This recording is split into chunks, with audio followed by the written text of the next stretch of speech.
السلام عليكم ورحمة الله وبركاته. وأنا سلامي دمان walaalahayga Soomaaliyeed meel kasto adduunka dacaladiisa ka joogtaan waa walaashin raxmaruun channel maasha Allah tabarakallah waa walaashin raxmaruun iyo mar kaleeto maanta waxaan idin wadaa laba shay oo wajiga lagu qurxinayo laba shay waxay ka saarayaan madmadowga wajiga finanka qofku markuu finanku ka soo baxan madmadowga oo finanku kaga tagaan waxay kaloo ka caawinayaan haaraha qofka haaraha wajiga ku leh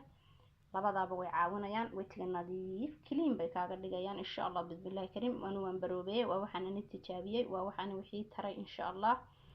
waxaan aniga tijaabinay idin sheegi maayo marka aan waxaan tijaabiyay waxay ka kooban yihiin laba shay labada shay maxay yihiin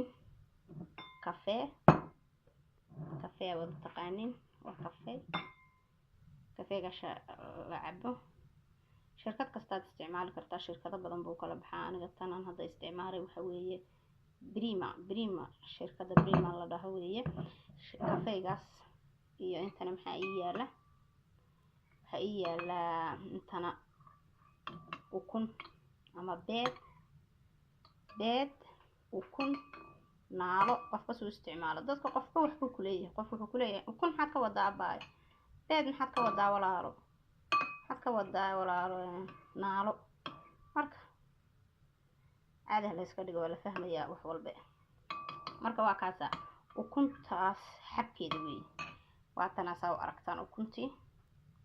ukunta weey xabada ukuna jabiyay intii cadeed waan kala baxay intii casaydna wada ku jirta waa ukunta xabkeeda cad ukunta oo dhan isticmaali maysid xabkeeda cad baad isticmaalaysaa insha Allah bismillaah karim marka faarahaas oo dhan bay ka caawinaysaa madmadowga wajiga dhulka qofka tushka wajiga kaga yaalo waxa oo furaha yar kaga jiraan tushka oo madmadowga finanka iyo waxa ku reebaan haaraha sidoo kale way ka caawinaysaa insha Allah bismillaah karim isbuucii 2 mar 3 mar aad marsan kartaa iyo hal mar wixii aad awoodo marba sidaad u awoodo insha Allah bismillaah karim walaalahay waxaan kaloo idin leeyahay waxaan soo wadaa su'aalo waa rabayna ka soo jawaabtaan channelkayga waxaan rabaa ma focuska inuu saaro qofka wax uu focuska saaraan waxaan xiisaynayaa waxyaabaha hidiya dhaqanka xoolaha nool aynu isticmaalno xoolaha habeen iyo maalin waynu isticmaalnaa qof magaalo yimiyana waynu ku isticmaalnaa waana waxa adduunka nolosheena qaybta weyn ka qaato ugu muhiimsan marka runta laga hadlo marka waxa weeye xoolo waa magacooda guud waxyaabo xoolo way kala baxaan xoolo magacooda guud weey laakiin xoolaha waxa soo magacyo badan bay u kala baxaan marka insha Allah bismillaah karim waan ka soo hadli doonaa waana idin soo weydiin doonaa haddii Ilaahay ka dhigo qofkii jawaabta maaragtay gartan uu ka soo jawaabi doonaa qofka kalena uu ka faa'iideysan doonaa oo aan aqoon marka xoolahaasna hadda oo aan ugu soo horeysiinayno insha Allah qofkii fikir dhiibanayo qofkii wax ugu biirinaya kale gacmo furan baan ku soo dhaweynaya insha Allah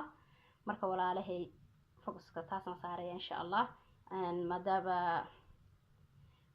waxyaabaha kale dadka ay si fiican barteen oo dhalinyarada si fiican u yaqaaneen dadka dhulkan ku nool ilaa 3 jir wixii hoos uga yar xoolaha saa uma si kala yaqaanaan marka waxaan sameeynaya qof adiga maaragtay xoolaha la soo dhaqday oo si fiican u garanaya ma ogiye marka waxaan sameeynaya hadda waxaan ka hadlayaa su'aalo waxaan soo weydiinaya ku saabsan geela maadaaba xoolaha ay yahay boontiga ugu muhiimsan geela su'aalo ku saabsan ay soo weydiinaa ayaan diiso hordhicin la socda kuna xidhnaada subscribe channelkayga saad ila socoto haddii hore subscribe ku ahaa ila joogo like share comment hay haddana inoo bilaabato waa taas halka waxa igu jira halkii xabkii baa igu jira okay hadda waxaan soo qaadanayaa lacag kala soo qaadanayaa nadiif hal malqacad cuntada weeye bariiska lagu cuno weey muggeeda oo xawiye kafeeya okay kana hal malqacad aan ku darsanaa hal malqacad un bay iska tahay waan iska darsanayaa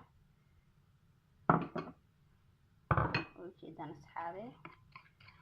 intaas baan isku qasayaa marka fiican baad isku qasaysaa waad isku gelinaysaa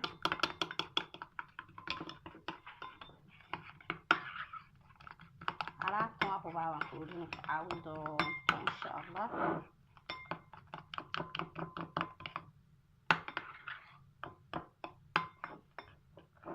saas baad soo qasaysaa ukunta way jiidmaysaa marka kafeega iyo ukunta saas baad soo qasaysaa. akhyaar saas inuu isu dhex galaa la rabaa saas ma aragtay saas inuu isaga dhan isu dhex galo jiidmayo ukunta iyo inay saas u dhex galaan iyo inay saas u dhex galaan kafeega. kabacdi waad ku qabanaysaa 30 daqiiqo 20 daqiiqo wixii aad awoodda ayaad u daynaysaa. kabacdina waad ka dhaqaysaa insha Allah bismillahi kariim inay ku caawisan rajaynaya. assalaamu calaykum waraxmatullaahi wabarakaatuh.